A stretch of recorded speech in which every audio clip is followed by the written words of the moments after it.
good year for they say it's a good year for defensive lineman draft.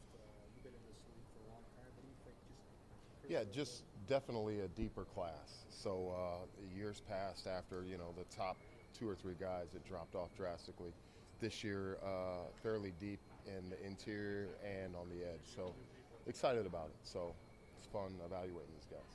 Zach has talked quite a bit about going up against you and your time with Green Bay, hmm and then last year with New England. How much did you know Zach? I didn't know Zach, so phone call happened out of the blue. Actually had some other things going, and kind of was shocked to get the phone call. But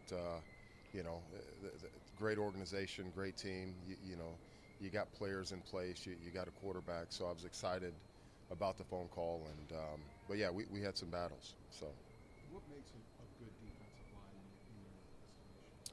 ultimately, it's what do you want to do defensively, and I don't care what it is you do, you got to get those guys to play within that system. And so to me, whoever we have, we're going to get them to buy into what we do and get them to play at a high level. So, yeah, you can have first round draft picks that are great players, and you can have guys that are undrafted, rookie free agents that end up panning out to be good players. So it's just what you can get them to do.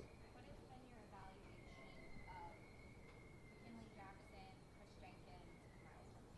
Yeah, again, all good players, players that look forward to, I look forward to developing and being a part of, but just, you got some good prospects to work with. How would you classify maybe like your coaching philosophy, or maybe are there a few important principles that you like to really install with your guys? Yeah, at the end of the day, right, technique and fundamentals, toughness, and play style. Like, it doesn't take talent to do any one of those three things. So, like, you can have a talented guy that doesn't play with those effort, technique, and fundamentals and the right mindset, and can be an average player. And you can play with a guy that has less talent that buys into those things that can be a heck of a player. Or you can have a super talented guy play with those values and be a great player. So I've had a range of guys that have bought into it that have been very successful and played a high level. So What stood out to you about Al Golden's approach and how he handles that role? yeah, Al's been phenomenal. So super intelligent, knows exactly what he wants. There's no gray. So just excited to be a part of that. And there's some non-negotiables, how he wants things, and then some things that, he'll give you some leeway to get done the way you want to get done. But for the most part, you always know where you stand. And yeah, so I really like it. Been awesome with him and the staff so far. Did you watch it? Maybe you watched the national championship. You watched much Notre Dame this year. Yeah, I mean, I've watched some clips, but more importantly, what he did when he was here as a backer coach, how his guys played, his history when he was in Detroit, when he had the edge guys. You always go back and you look at a guy's room, or overall a defense that he's had, and you kind of can tell what type of coach and what type of person that is. Do you have any prerequisites for traits when you're looking for a prospect? Like, is there a certain amount an edge has to weigh or stand? Yeah. All that stuff is great, right? And you want bigger, faster, stronger. But if the film doesn't match it, to me, the biggest evaluation is, what does the film look like? Is the kid a productive player in college? And does he make plays in colleges? Does he play hard? All right. So to me, like, at the end of the day, film, it overrides all of that. You can have a guy that looks like Tarzan, plays like Jane, and you can have a guy that looks like he belongs on the street but is a hell of a football player. So I've played with guys like Bob Sanders, right? Undersized, that was the defensive MVP in the NFL because he was a football player, not because he was 6'7", 300. You know what I mean? So, like, all that is great, but like, and you don't want to get a ton of small guys, right? But like, I want a football player that knows how to play the game. So you could play, like an edge, can you have a 245-pound edge in the north? I mean, to me, like, we'll have some positions that guys that probably can play, 240 is getting light. I mean, you're talking linebacker. But for us on the edge, I mean, you want to be a little bit bigger than 240. It doesn't mean that you can't play it, especially if you play nasty, tough, and physical. You can get away with those things. With Miles Murphy, Duke had talked about the next step for him being getting off, finishing some of these pass rushes and to get some of those sacks he hasn't been able to get. How hard is that to teach, a player to add that finishing move, add something like that? Does it have to be natural, or can it be as simple as a technique thing that can really help a guy click?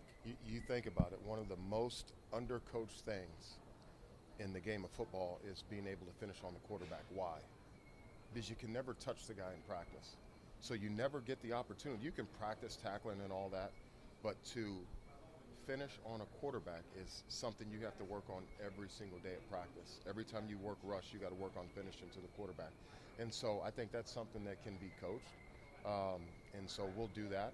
Everything we do from a pass rush standpoint will work on finishing on a quarterback. Now, it won't be a live quarterback, but we'll work some things to help get that done, because we'll never get to touch, Joe Burrow in a practice ever, right? If you do, you're probably getting fired, right? So you just think about that. It's like one of the most undercoached things in the NFL, or in football in general, is finishing on a quarterback. So it's not easy, and some guys have a natural knack for it, and we'll just develop him and get him, where he's able to do that. When you look at the idea of building depth, do you like backing someone who does A, backing him up with someone who can also do A? Or would you like, when you build depth, you have a guy, then maybe you have a backup who's a change of pace, different skill set, different body type? Yeah.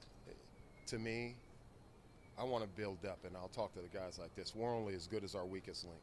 So we want to get our fifth guy in the room and our sixth guy in the room, all right, our seventh guy in the room, up to par. So when we do sub a guy out, there's not a drop-off. He might have different tools and play styles, but he's going to play within the defense the way that we need him to. But he might be able to be a better inside rusher than he is an edge rusher. He might be able to play the run better than the guy that's the edge, right? So, we take all shapes and sizes, and building depth is the most important thing. So it doesn't matter if he's different than the guy in front of him. Do you move guys around the line a lot? Like that's going to be, what Al wants, right? So we'll get to that. But, if you got versatility, you give us versatility. So if you can play on the edge and play inside, that's great. If you can play inside and then play on the edge, that helps us to be able to do more things. So, but that'll be something that Coach Al will decide what we want to do.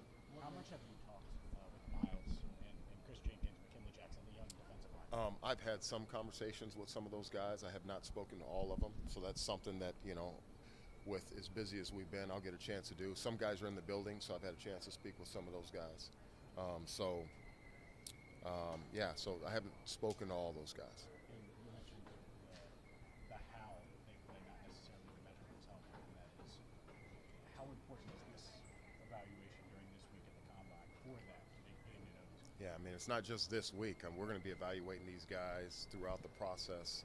Combine, how they process, how they handle learning, how they can, you give them something, if they can spit it back to you.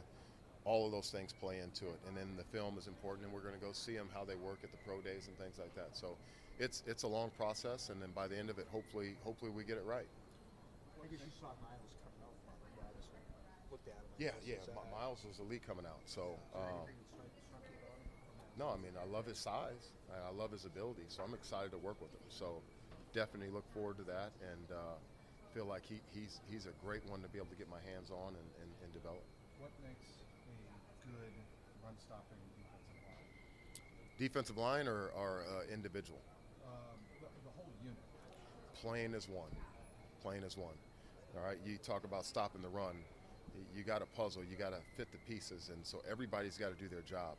And then when somebody makes a mistake, you hope that somebody's there that they've whooped the guy across from them, that they can help that guy with his mistake. But at the end of the day, it's about fitting a puzzle. Everybody's got a job. Everybody's got to do their one of 11.